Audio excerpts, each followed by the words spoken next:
મિત્રો, આપણે ઘણી વખત વિચારતા હોઈએ છીએ આપણે દુઃખી કેમ છીએ, આપણને પ્રોબ્લેમ શું છે, કંઈ સમજ નથી આવતી. રાઈટ? આપણો સમય ક્યાં જાય છે, આપણો સમય બરબાદ કોણ કરે છે એ આપણને ખબર નથી આવતી. તો આજે આપણે એવા મુદ્દાઓની વાત કરવાની છે કે જે આપણો સમય અને સમયની સાથે સાથે જિંદગી પણ બરબાદ કરે છે. તો એમાંથી બચવા માટે આપણે શું કરવું એ આપણે જોઈએ. કોણ કોણ એવા છે વસ્તુ કે જે આપણને આપણી લાઈફ અને આપણી સમય બંને બરબાદ કરે છે. રાઈટ?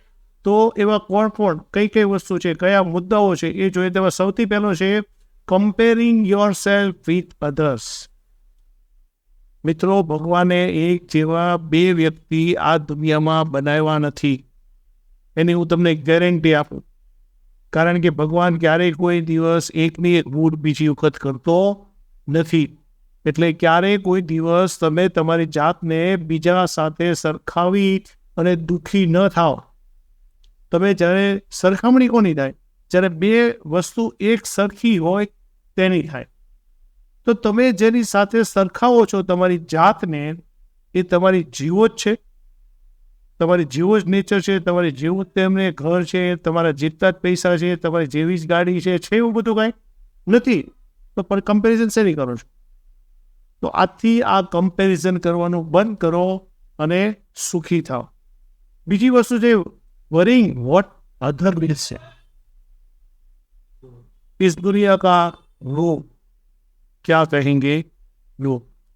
મિત્રો, આપણે ગમે ત્યારે કાંઈ પણ વસ્તુ ખરીદીને લાવીએ, આપણે ગમતા આપણા કપડાં લાવીએ, વસ્તુ લાવીએ અને પછી બીજાને પૂછીએ કે બોસ કેમ લાગે છે, અને એ એમ કહે તમને બહુ જાણતા નથી એટલે આપણે દુઃખી થવાનું. કોણે કીધું? અને બીજાને જે લોકોને જે કહેવું તે કે આ વસ્તુ મેં લીધી છે, મારા માટે લીધી છે, મારી પસંદગીની લીધી છે, તને ગમે કે ન ગમે મને એવું શું ફેર પડે?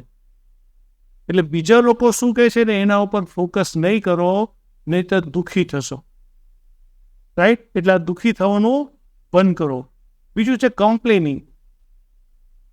મિત્રો, લાઈફની અંદર દરેક લોકોને બીજાનું જોઈને પોતાની છે ને વસ્તુ ઓછી લાગતી હોય છે. અને એટલા માટે જ કીધું કે આ દુનિયાની અંદર કોઈ પણ વ્યક્તિ પોતાના દુઃખે દુઃખી નથી. આ દુનિયામાં કોઈ પણ વ્યક્તિ પોતાના દુઃખે દુઃખી નથી, બીજાના સુખે દુઃખી છે.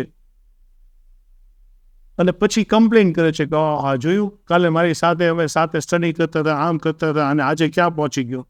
તો ભાઈ, તને કોને ના પાડી હતી એ વસ્તુ કરવાની? તે ગયું તો તું એની જાતે હોત. રાઈટ? તો ક્યારેય કોઈ દિવસ કમ્પ્લેન કરવાનું બંધ કરી દો. તમારી પાસે જે છે ને એનો આનંદ મળો, જે નથી એની કમ્પ્લેન નહીં કરો. અથવા તો તમે એવા લોકોને જુઓ કે જે તમારી પાસે છે પણ બીજા પાસે નથી, તો એ લોકોની શું હાલત છે? એટલે કમ્પ્લેનિંગ કરવાથી દુઃખી થશો, અને દુઃખી અને વધારે દુઃખી થશો. એટલે આજથી કમ્પ્લેન કરવાનું બંધ કરો. રાઈટ? બીજું છે ટ્રાઇંગ ટુ પ્લીઝ એવરીબડી. સાહેબ, આપણે બધાને છે ને ખુશ કરવા માંગીએ છીએ. મારેથી એક પણ માણસ દુઃખી ન થવો જોઈએ.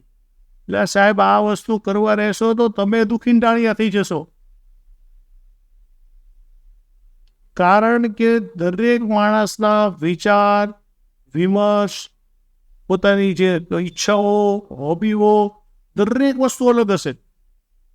તો તમે કેટલા જણને ખુશ રાખશો? એટલે બીજાને ખુશ રાખવામાં તમે દુઃખી થતા જશો. કારણ કે તમે ખુશ રાખવાની કોશિશ કરશો, પેલો ખુશ થશે નહીં અને તમને દુઃખ થશે કે યાર એવું હું શું કરું કે જે દુઃખ છે ને એને સુખી થાય માણસ. તો એને સુખી કરવામાં તમે દુઃખી થશો, પણ એ તો છે ને ખુશ થશે નહીં. એટલે બધાને ખુશ કરવાના બંધ કરો. જેટલા તમારાથી ખુશ થાય એને થવા દો, અને ન થાય એની ચિંતા નહીં કરો. કારણ કે આપણે છે ને કોઈ પણ માણસને છે ને સુખી કરી શકતા નથી, ખુશ રાખી શકતા નથી. રાઈટ? Waiting for inspiration. તો જો ઘણી વખત ઘણા છે ને બધી વસ્તુ તૈયારી કરી, એમ કે કોઈક મને એમ કહે ને કે બોસ તો પંપ મારે ને એની રાહ જોઈને બેઠા હોય છે.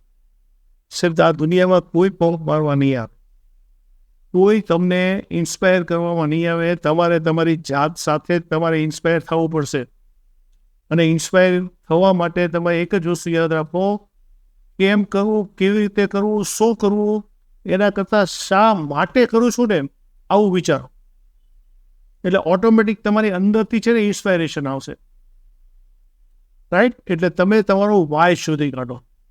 જો તમને તમારો વાય મળી ગયો કે હું આ દુનિયામાં છે ને શું કામ આવ્યો છું અને મારે આ દુનિયા માટે શું કરવાનું છે, મારે મારા ઘર માટે શું કરવાનું છે, રાઈટ? એટલે ઓટોમેટિક તમે છે ને વગર ઇન્સ્પાયરેશન છે ને ઇન્સ્પાયર થઈ જશો. રાઈટ? એટલે ખાસ બીજાનું ઇન્સ્પાયરેશન નહીં, પણ તમારું અંદરનું ઇન્સ્પાયરેશન છે ને એને શોધો. બીજું છે રિપીટિંગ સેમ મિસ્ટેક.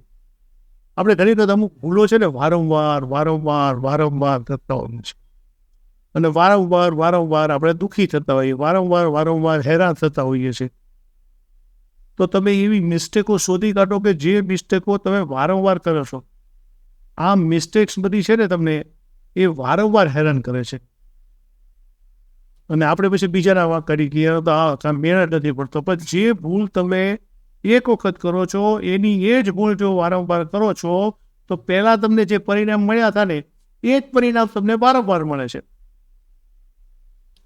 એટલે એ ભૂલો બંધ કરી દો તો ઓટોમેટિક તમે ખુશ, સુખી અને આનંદમય થઈ જશો. બીજું છે પરફેક્શનિઝમ. તમે જો દરેક માણસ આમ છે ને વિચારીને બેઠો હોય કે હું આ પરફેક્ટ કરી નાખું, આમ પરફેક્ટ કરી નાખું, પછી આમ ચાલુ પડું. તો મિત્રો, આ દુનિયામાં કોઈ પણ માણસ પરફેક્ટ નથી અને તમે કરેલી વસ્તુ ઘણી વખત પરફેક્ટ નથી. પણ તમે જ્યાં છો ને ત્યાંથી શરૂઆત કરો. ધીમે ધીમે એ વસ્તુ પરફેક્ટ થતી જશે. એટલે પરફેક્શનની રાહ નહીં જુઓ, પણ શરૂ કરો એટલે એ પરફેક્ટ થતી જશે. નહીંતર પરફેક્શન થવાની રાહ જોશો તો કદાચ આખી જિંદગી વહી જશે અને એ વસ્તુ પરફેક્ટ થશે નહીં અને તમે તમારું કામ પૂરું કરી શકશો નહીં. બીજું છે લેક ઓફ પ્રાયોરિટી. તમે જો ઘણી વખત આપણે અમુક કામ હોય ને એ અધૂરા રહી જતા હોય તો આપણે તે આમ કેમ થયું, પણ એ કામ તમારી પ્રાયોરિટીમાં નહોતું. તો સૌથી પહેલી વસ્તુ તમે જિંદગીમાં નક્કી કરો કે સૌથી પહેલી મહત્વની વસ્તુ કઈ છે કે જે તમારા જીવનમાં કરવાની છે. તો એ વસ્તુ સૌથી પહેલી કરો. બીજી કરવાની વસ્તુ છે બીજી કરો. ફોર એક્ઝામ્પલ કે આજે માની લો કે ભાઈ 14 તારીખ હોય અને લાઇટ બિલ ભરવાનો છેલ્લો દિવસ હોય તો એ આપણી સૌથી પહેલી પ્રાયોરિટી છે કે આજે સવારમાં વહેલા જઈ અને પહેલું લાઇટ બિલ ભરવાનું. પણ એ પ્રાયોરિટી તમને ખબર ન હોય અને તે દિવસે તમે ભૂલી જાઓ તો ઓટોમેટિક કદાચ બીજે દિવસે લાઇટ કપાઈ જાય.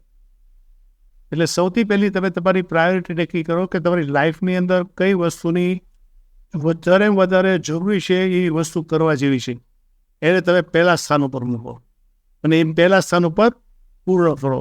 તો ઓટોમેટિક ક્યારેય કોઈ દિવસ તમે દુઃખી નહીં થાઓ અને તમારો સમય બગડશે નહીં. બીજું હશે તો ફિયર ઓફ ફેઇલર. જો દરેક માણસ છે ને એને ફેલ થવાની બીક લાગે છે, પણ જે ફેલ નથી થતો કે નહીં, અને એને જેને ફેલ નથી થવું ને એને કાંઈ કરવાની જરૂર નથી, શાંતિથી ઘરે બેસો.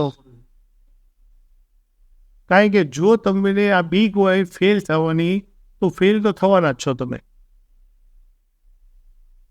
અને એ બીકના હિસાબે જો તમે કાંઈ નથી કરતા તો તમને ક્યાંથી સફળતાની કોઈ અપેક્ષા રાખતા. જો તમારે તમારી સફળતાની અપેક્ષા રાખવી હોય તો નિષ્ફળ જવાની તૈયારી રાખો. અને નિષ્ફળ જવા માટે તમે એકલા નથી. આ દુનિયાની અંદર ઘણા લોકો પહેલાં નિષ્ફળ ગયા છે અને ઘણી વખત લાખો કરોડો રૂપિયા બગાડ્યા છે અને સમય ઘણા બગાડ્યા છે, પછી સફળતા મળી છે. રાઈટ? તો નિષ્ફળતાની તૈયારી રાખો, સફળતા ઓટોમેટિક આવશે. જો આટલા મુદ્દા તમારી લાઈફની અંદર તમે વણી લેશો તો ક્યારેય કોઈ દિવસ તમારો સમય બરબાદ નહીં થાય અને તમારી લાઈફ સ્પોઇલ નહીં થાય. રાઈટ? જો તમને આ વિડીયો સારો લાગ્યો હોય તો આ વિડીયોને તમે લાઈક, શેર અને મારી ચેનલને સબસ્ક્રાઈબ કરો. Thank you.